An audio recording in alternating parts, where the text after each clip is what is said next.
I had a belief that if you do drugs, you're a bad person. If you smoke weed, you're dumb. Like, I had a belief that if you do steroids, you're dumb. But yeah, like I used to think like that's cheating. Or it's cheating, as opposed to realize like, hey, this shit actually lets you work so much fucking harder that it's unbelievable. I think that there's most of people don't think. And so this is the idea of like, can we actually manifest anything? When you say most people don't think, what do you mean? I mean, they don't intentionally step back and remove themselves. So think about this idea of like, if you there's reaction and then there's responding. And so that's what Viktor Frankl was talking about is, every person has the opportunity to think how you respond to something. And so like, we are almost always just reacting. Like once I start the day as going, and in many ways, we don't even think about how we're reacting. There's like Sam Harris will talk about ideas like, oh, it's predetermined, everything's going to happen. The only reason you're talking to me is because you think you've learned, your behaviorisms and mannerisms, how you smile and how you engage with me are because you were positively reinforced that as a kid and you grew up and it's how you identify yourself. And now you think of yourself as a positive guy. And if I do this and people like me, and deeply, if you go down all the way, it's a very self-serving, independent thing. Or like, that's part of it. You can be very pessimistic. And regardless of that, like that's part of it, right? There's the nature nurture thing. But I think what separates humans as individual things that allow us to be unique among the animal kingdom is the fact that we can pause and think of ourselves as objective. Yeah. Like I think it's very rare. Even like for enlightened people may think 1% of the time. But like the people you really look up to, like, wow, that person's got a lot of stuff. They're very introspective. It's like, they set apart and they do this stuff. They're still responding 90% of the time.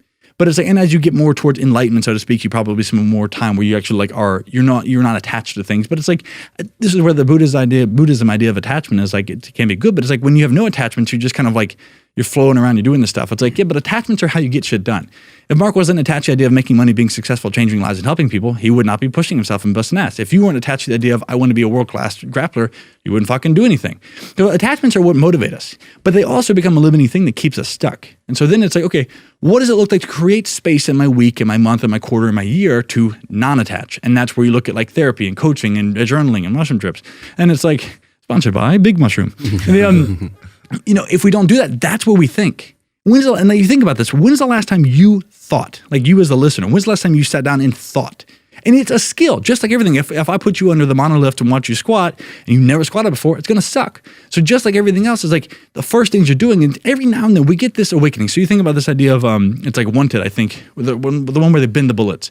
That movie was called Wanted. But it's also an archetype of the Matrix, right? Where he's sitting there and it's like, he's just going through this stuff and this is the hero's journey, which is why an archetype that sticks with us is like, there's a call to the extraordinary. And sometimes that's what pain does for us. Sometimes we just like, this is always, the wisdom has always been there, but we just need something to shake us up to listen to it. And it could be, you lose a job, you have a health scare, you lose a relationship, something shakes you up. And at some point you can say, this is what a lot of people it's an ingrained thing. And we breed this out of kids is like, they're like, I don't know if I want to do this. It's like, we just sit down, shut up, wear these shoes and go, to school.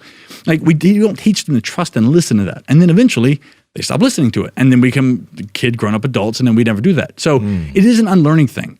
And I think it becomes a snowballing thing. But when these things happen to you in life, good, bad, indifferent, whatever it is, and they give a brief call to something new, you can step into that.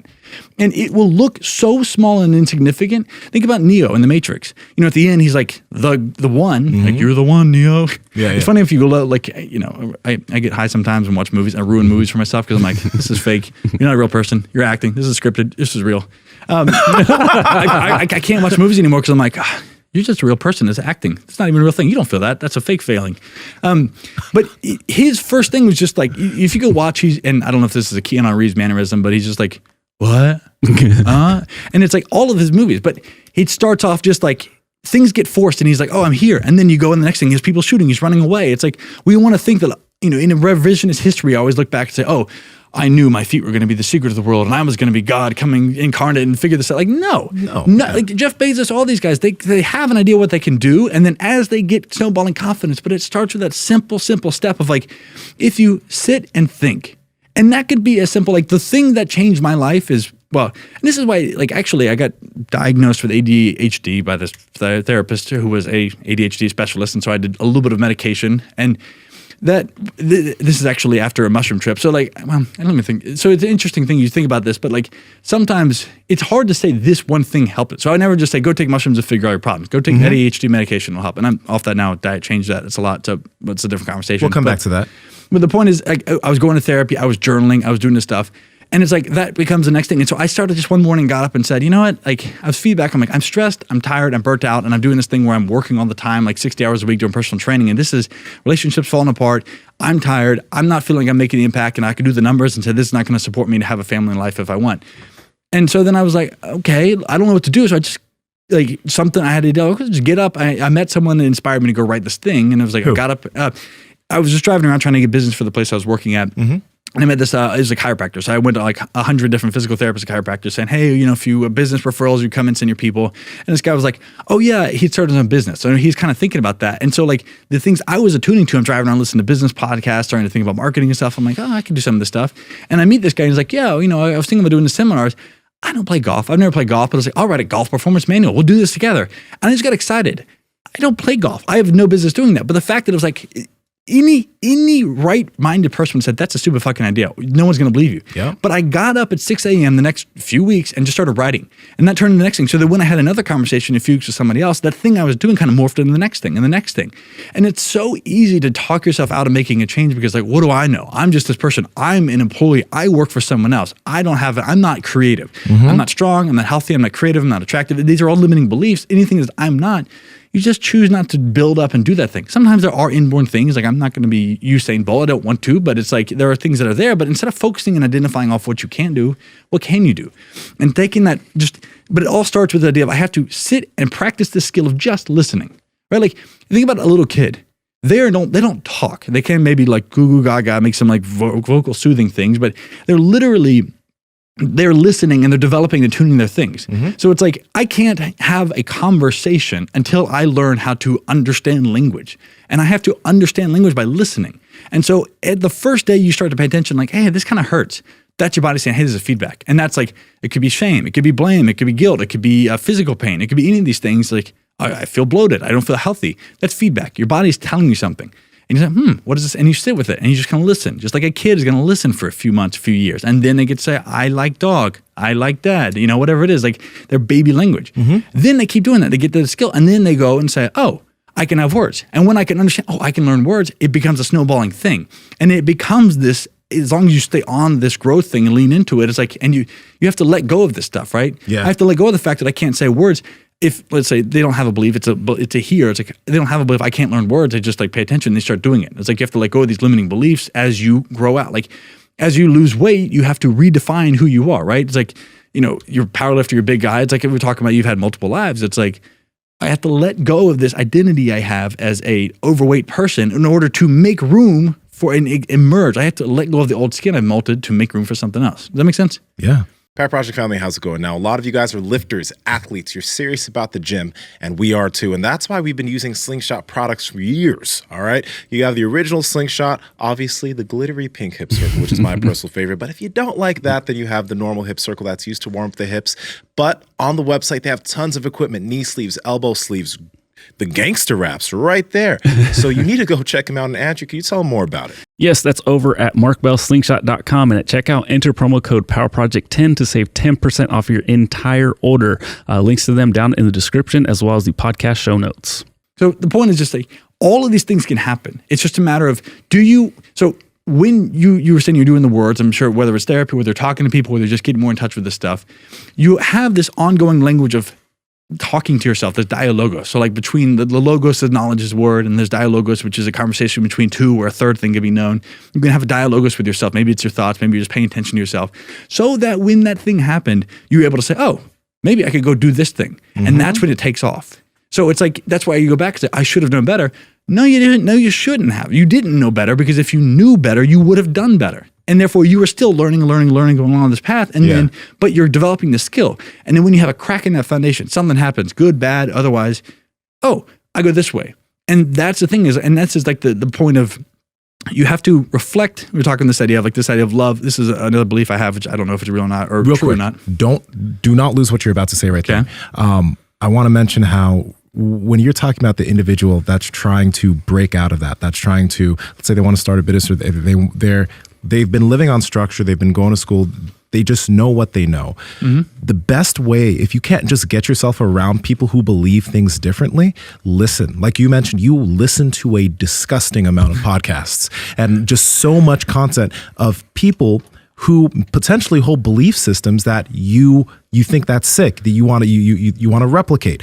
You probably follow people, like I don't know how much time you spend on social media, but what you probably have on your feed is probably curated also to the things that you are interested in, the things that you're interested in getting to, or goals that you have. And that is a simple way to be able to potentially get yourself around those people that you want to be able to achieve something like they achieve. Yeah. Start listening to Absolutely. what the hell they're doing. Like, and I walked in and he's like, the first time meeting Mark this morning, I know a fuck ton about Mark. I listen to a lot of Mark's podcast. I know all of his, little secrets and fun stuff. And it's the same for you. It's like, thinking about it, it's like, there's the old meme where like two people having a conversation, there's an empty chair in the middle and it's just like your face and the arms like in the chair. It's like, I'm in the room with them. It's like, thousands of hours of podcasts, I've become best friends with a lot of these people that don't even know me. And it's like, Same. That's the beautiful thing. And so like, never before has it been so ubiquitously available. And so that's the part of it is like, never underestimate, like this is what I'm saying. It sounds silly to think about, but we're driving around with this very limited thing of like drugs are bad. You should never do these things. It's like I had reasons for everything, and it was very self-limiting. But then I started listening. I became good friends with Rogan and Tim Ferriss and some of the early guys, the barbell shrug guys, and it's like, oh yeah. And then it's like kind of like, yeah, that makes sense. And you like I had a belief that if you do drugs, you're a bad person.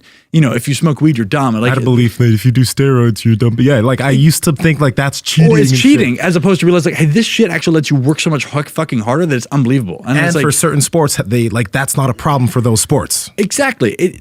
So one of the things, and this is to go back to like, you can catch if you're wondering like, how do I do this? How do I pay attention to what I'm doing? The first and most important thing you can do is to listen to the language you use.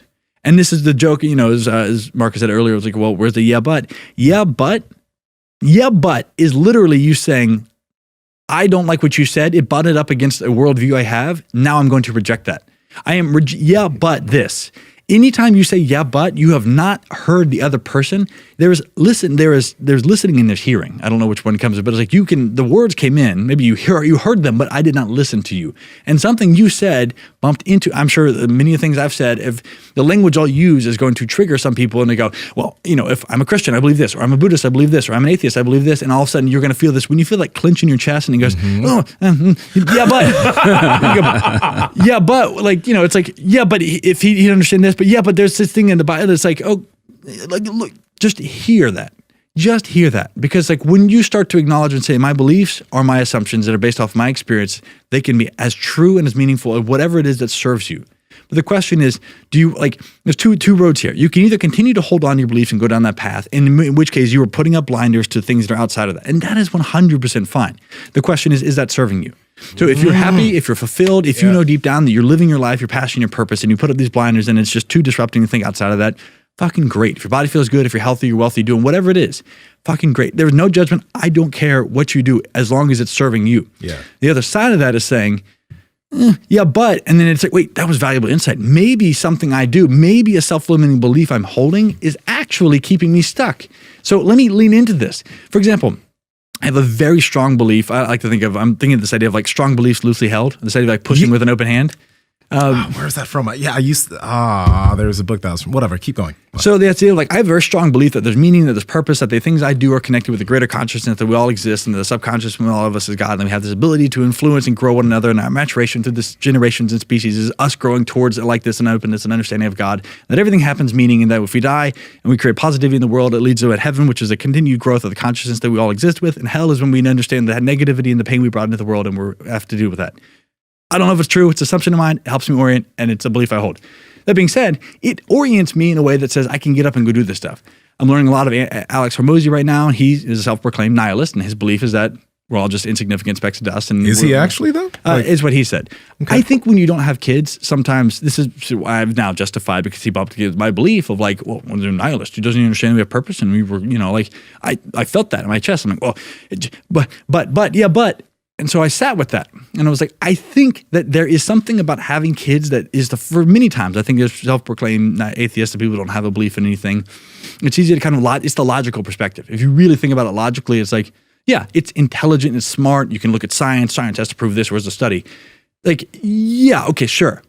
But when you have kids, and you can see this, like I think kids are the first time for a lot of people that they really ground themselves to like, well, fuck, like you depend on me, and what I do makes a difference for you because I want the world to be a better place. But the button there is that that still doesn't mean that we have a higher purpose. You know what I mean? Like that doesn't verify anything. And that's all I was saying is like just the ability to really say like nothing matters at all, right? I think okay, well, like sure. But what I'm getting at, like, it's a feel, you know, it's an experience. You had a kid. Now you think that you have a larger purpose because you have another responsibility. And I don't have a kid, therefore that's just another assumption in life. But I'm just thinking about this as like, what would lead someone to maintain and hold that position? But it is like, I hear him say that, and that butts up against but there's a meaning, and we're all special, and everything matters, because that underlies a lot of the fact that I go out and I learn a lot, and I push myself, and I want to go and like create content that helps people and like get out of pain, because otherwise, why the fuck would I care? That's when I sat with this, and I was like, there's a big growth for me of stepping and saying, well, you know, I have this orienting belief that gets me up and motivates me, because then that gets me up and then that gives me something to do. And when I do that thing consistently, I get better at it. When I get better at it, it gets attention. When I get attention, people look back and I get more followers, and that makes me feel good. A little bit of dopamine rush. And it's like, oh, I feel good. I'm special. I'm important. I'm the Barefoot Sprinter. You know, in this case, like, do you think that there's anything further is going to happen by, like, just because there's no point in life that anybody can really verify, like, why would that control, or why would that matter to you? Why would that structure the way that you live your life? Fucking perfect question. Because like for me personally, like I just don't give a fuck. I don't care either way. Now, this is the insight I broke through, which is like, I just sat with that, because normally I'd be like, well, he's stupid. I don't want to listen to him because he said a bad thing, and he said the thing I don't like, and I don't like that. So you're a bad person. I'm going to just shut you off. I'm canceling you internally, right? But I sat with him. I was like, why does this bump up against me? Like, why does that annoy me? Why do I feel, if I feel the need to change you, you've bumped up against me. And that's the thing, is like, I can't be wrong, therefore you have to be different. So I sat with that, and I was like, this morning affirmation, this thing I'm doing, and then I get up and I like orient myself and I feel the consciousness of the world. Like, well, if that's just a belief, then it also means I can believe something else. And it's like, I sat and it's very uncomfortable. It's very uncomfortable. But I realized, and his whole point is that belief, it just allows him to say, I'm going to get rid of the judgment and the shame around these things I should do. Meaning, I don't have to get up and do my affirmations because because I'll be better as a business person. I don't have to go be nice to people because then they'll like me. I don't have to go and work out because then I'll be in shape. I can just do whatever the fuck I want. And it's like, but like doing what seems obvious and real to you that is meaningful without shame allows you to so you can still do all the things. You can eat the food, you can go do this stuff, but if you're aware of it, you don't think, I'm eating this to be that. I'm doing this to be that. I'm doing this so that. And it's like, if the process is not an end in and of itself, it can't be a means to anything else. And it allows you to just enjoy that fucking process, because no amount of money, there's obviously money things will help improve life in many ways, but it's like, money can only solve money problems. And this is a guy who's made copious millions of dollars. It's like, oh, all right, he's still a person that exists. And so that's where I was like, you do the things that are meaningful to you. And then you can start to explore that, and you have the freedom to do that, to create. Like, I just get up and go say my affirmations because I like to, and it makes me feel grounded. I enjoy the way it feels. But I don't have to do this, because the thing is, if I get up and I don't do that, does that mean the universe is going to punish me, and that I'm going to be a bad person, that I'm going to be, rejected, or that if I don't say, jump through the hoops? Because if you get rid of the so that you can't and just do the thing simply because you do it, you're going to be better at that thing and be more grounded, and you're going to start bringing judgment. And that judgment is what pulls you out of the moment. That makes sense? So I think what might serve one person might be the total opposite for something that might serve somebody else. Somebody might think that we have this existence and that we have to live through God. Somebody else might not even believe in God, but like whatever you're using, like whatever's working, whatever is allowing you to, I guess, live the way that you want to live is the most important thing. Hey, wait, before you go, you got this far. That means that you've enjoyed the heat that we're continuing to bring you. So listen, like the video, comment something down below. We'll reply back, and subscribe to the channel, because we continue to bring you the heat. Seriously, do it. Love you. Bye.